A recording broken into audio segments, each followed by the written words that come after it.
Hello everyone, and welcome to my reading of Digimon Liberator DEBUG.6-2 Part 2.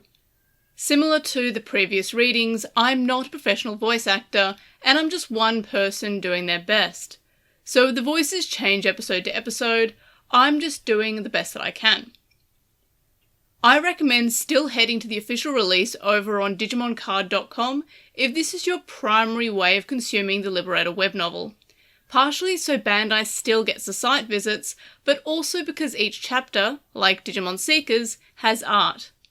Digimon Liberator also has actual visuals of any new card that's mentioned. While the mechanics are included in the reading, if you want to see the card itself, head over to the official novel release on DigimonCard.com.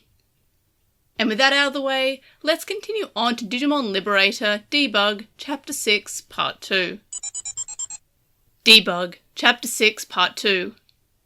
A place of darkness.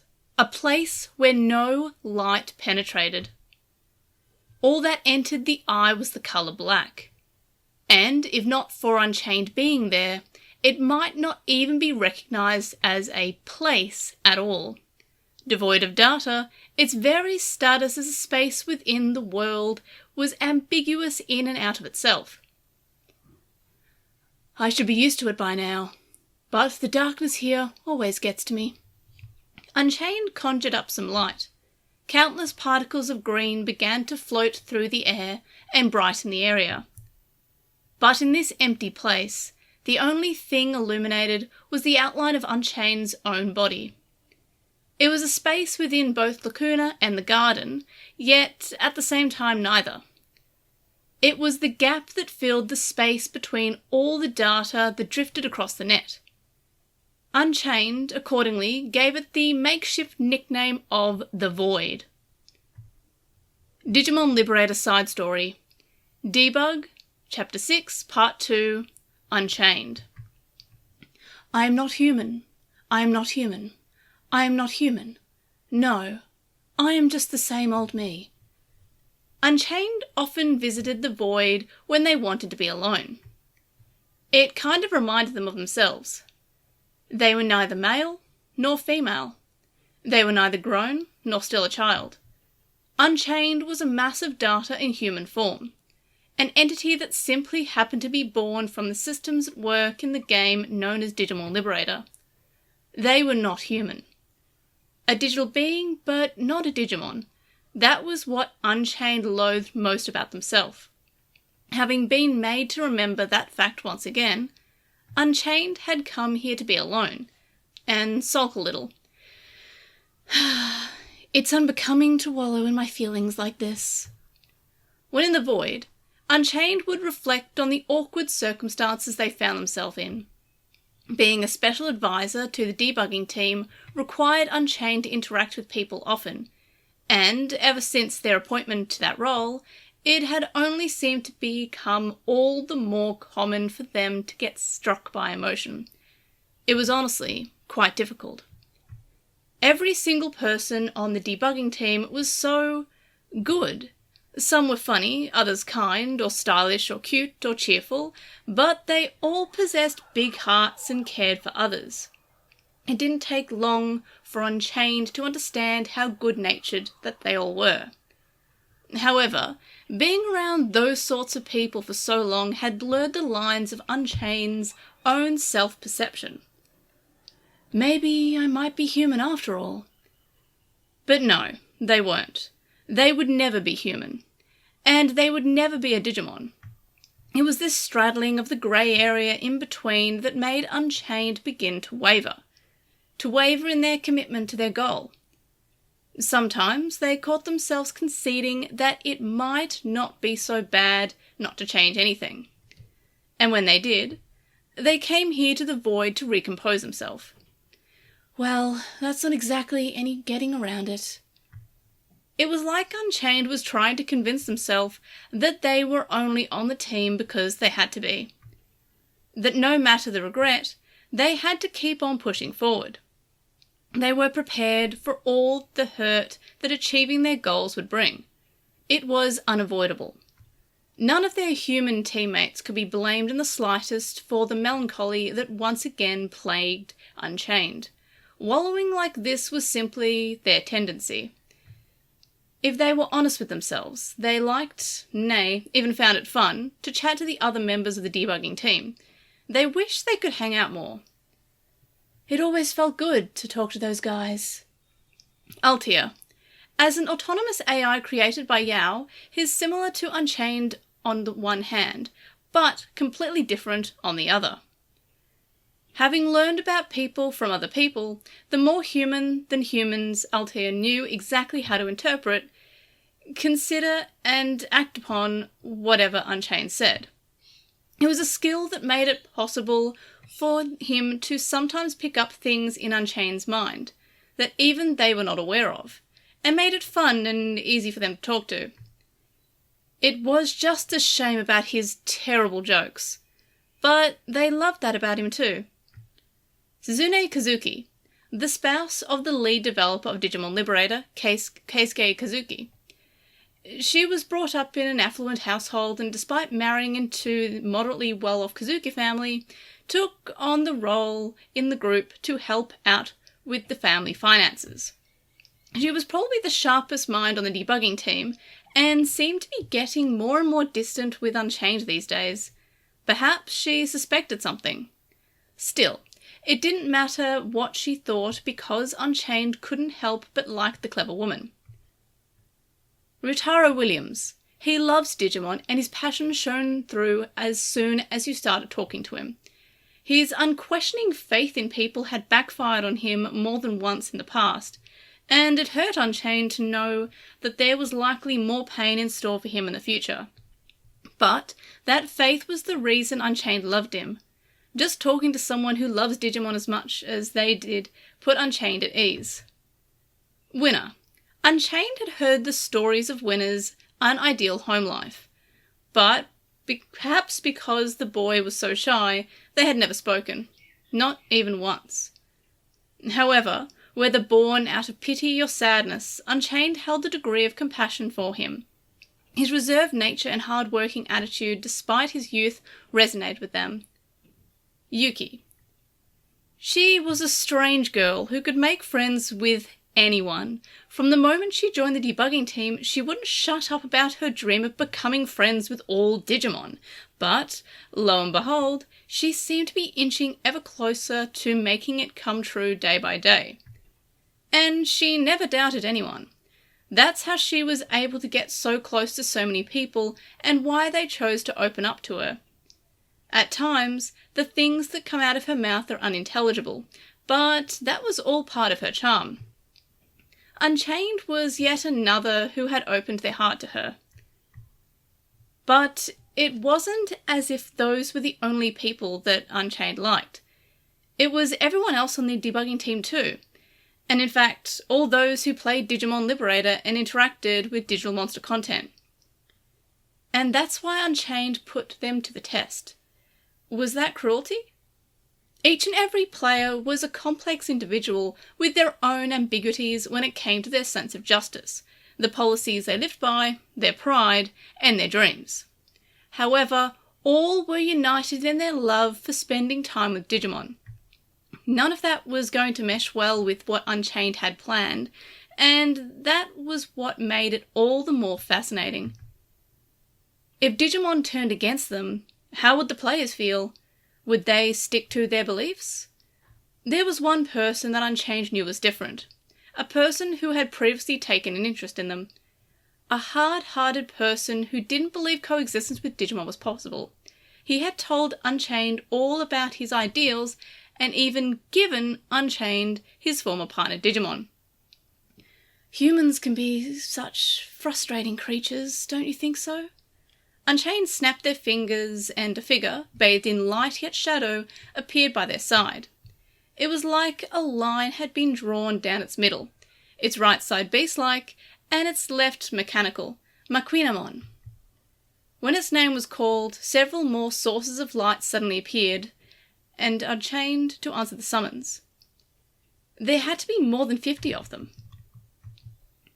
Data from the ex-partner Digimon of Unchained Associate had been pasted onto Mequinimon, strengthening it.